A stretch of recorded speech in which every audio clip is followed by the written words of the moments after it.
All right, economics students. So you need to turn to this page and you'll be okay. And as you listen, you're just simply going to take notes, filling out this information.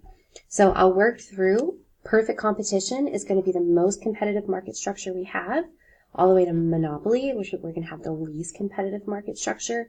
And in each of these boxes, you're going to have words like a lot, a little, few, many, total.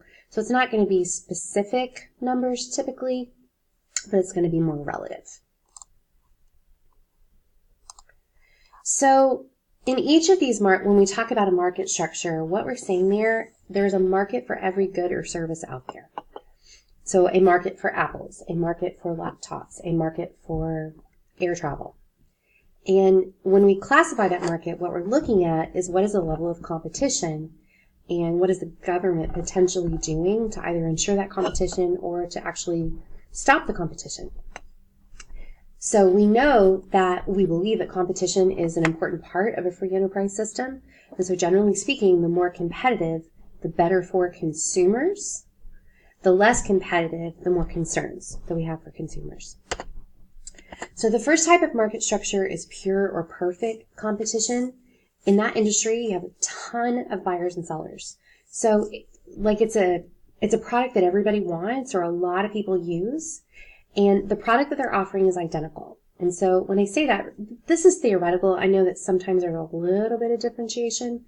But if you're at the grocery store and you're walking down the produce aisle, you got all these different kinds of apples. But if there was not a label stuck to the side of that apple telling you who it was made by, you can't tell. Like an apple's an apple's an apple. So because of this, because it's an identical product and there's so many people making it and so many people buying it, really everybody has a lot of information. And the more information that people have, the more competitive the market can be, because that information then allows you to make the best choices. When I say that there are little or no barriers to entry, what that means is that if a new firm wants to come along and they would like to participate in that market, they would like to create that product and compete with others that are making that product, it's relatively easy for them to do. So actually, the more firms there are, the easier it is for somebody to come along and just be a part of that.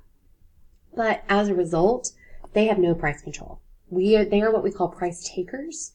They simply have to accept what the market offers, because if they were to price themselves like too high, trying to make a profit, then the market's going to kick them out and they're not going to be able to be successful.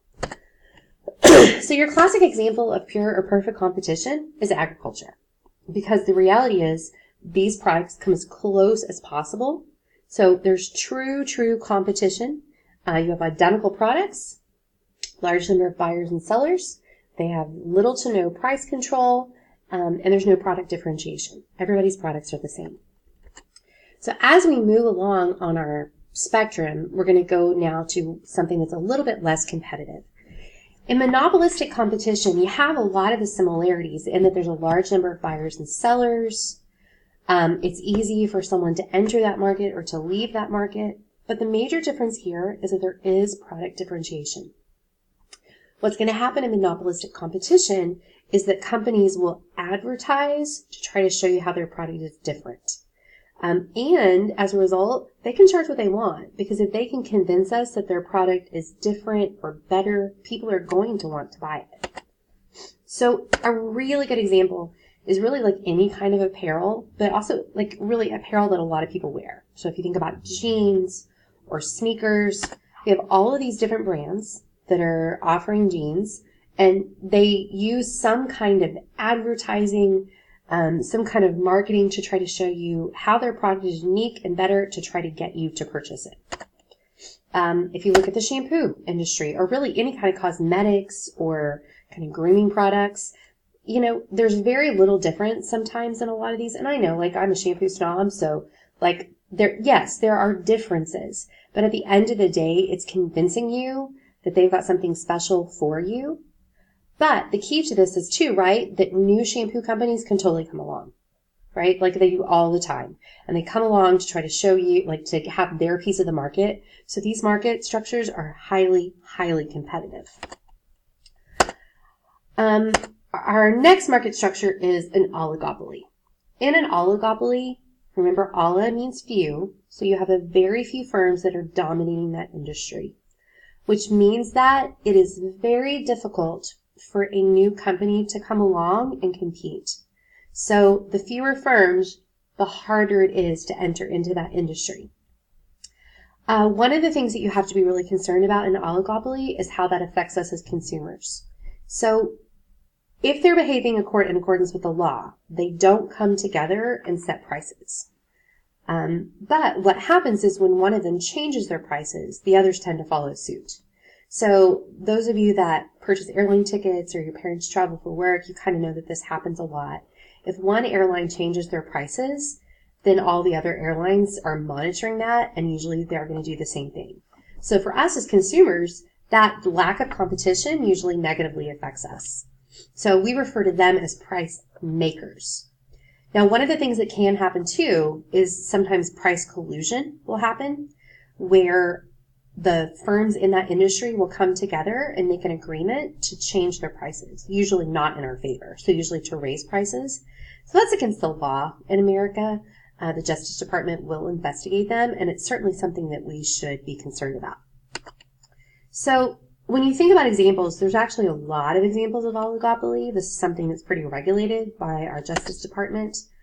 So when you look at the bottled drink industry, there's actually a very few companies. And because there are those few companies, they're able to control price and to control the supply and distribution of those. So if you look at your screen, Coca-Cola owns all of these. They produce all of these products. The Pepsi company, all of these things are produced and sold under the Pepsi label. And then if we think about Cadbury Schweppes, they're producing and selling and distributing all of these products. So the reality is that if I come up with some cool new product and I want to get out there and I want to try to compete, if my product is good, people really like it, one of these three companies is just going to try to buy me because they want to control as much of the industry as possible. The automobile industry is the same. I mean, imagine like if you come up with some cool new car and you want to come along and you wanted to try to compete with Toyota. If you're able to create a successful product, one of these companies is just going to snatch you up because it is their mission to control and dominate that industry. And so they've been able to do that.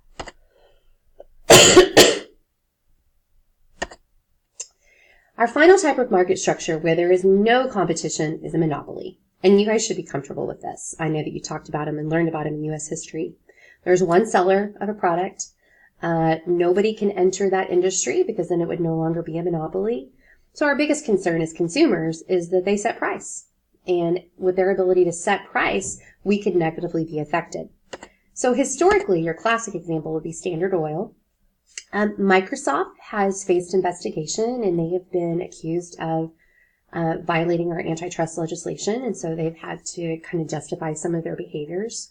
But there's no substitute as part of the issue too. And so as consumers, we really don't have the options that our system requires. There are, however, some legal types of monopolies that we do allow to exist, and so we'll go through those there on the bottom of your sheet. So the first one is a natural monopoly. So typically, if you live in a home or an apartment, you don't have options of the kind of utilities you have. So in other words, if your home or your apartment uses natural gas, you have one company. We purchase our water from the city. Usually you have one electric company, and I can talk to you about electric choice if you want to come by and chat about that. That's kind of an interesting situation. But for the most part, with all of your utilities, you don't have a choice, and that's because of the infrastructure that's required to get that to your home.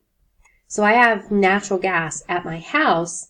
Imagine if there were like 3 or 4 natural gas companies that were trying to sell me services, what that infrastructure would look like. Like it would be a total mess. So it's actually really inefficient. So having a natural monopoly is far more efficient. However, those producers are regulated. And so they can't simply charge us whatever we want. There is a utilities board that operates in the state. And if they want to raise their rates that they charge like per unit of service, they actually have to have approval from the state. So it's something that we make sure we protect consumers. Geographic monopoly is just what it sounds like. You got a small town, you have an area that can only support one of that particular item. So if you've ever lived in a little town or have family that lives in one, you visit one, usually there's one grocery store, one gas station, one doctor, and it's just by necessity. If they had more than one, they wouldn't be able to stay in business most likely. This also could be true with things like NFL teams. I know that there's a couple of exceptions to that, but professional basketball teams, professional hockey teams, usually a metropolitan area can't support more than one of those teams. So to be successful, they kind of spread them out to different metropolitan areas. Technological monopolies are if you possess a patent or potentially a copyright on your creative works. So you researched, you did the work, our Constitution allows our federal government to allow you to legally have a monopoly on that. But that's because we want to reward your innovation, we want to reward your entrepreneurship and allow you to reap the benefit of that. So usually the patent or the copyright doesn't last forever. It's just for like whatever that particular patent. So there's an example there on your screen.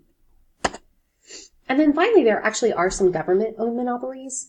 The Postal Service is an example. I know that there are other courier services, there's other delivery services, but no one can deliver mail but the Postal Service. If you want to talk about train travel in the United States, no one offers train services except Amtrak, which is a government monopoly. So both of those, remembering government, you learned about government corporations. So they end up being monopolies because they're the only ones that do that. And again, there are some controls and some things in terms of their prices. They have to be pretty transparent in terms of what they cost or what they charge us. Okay, so you got your chart filled out. Now your job is that you've got a couple of scenarios there in Canvas that you just want to respond to.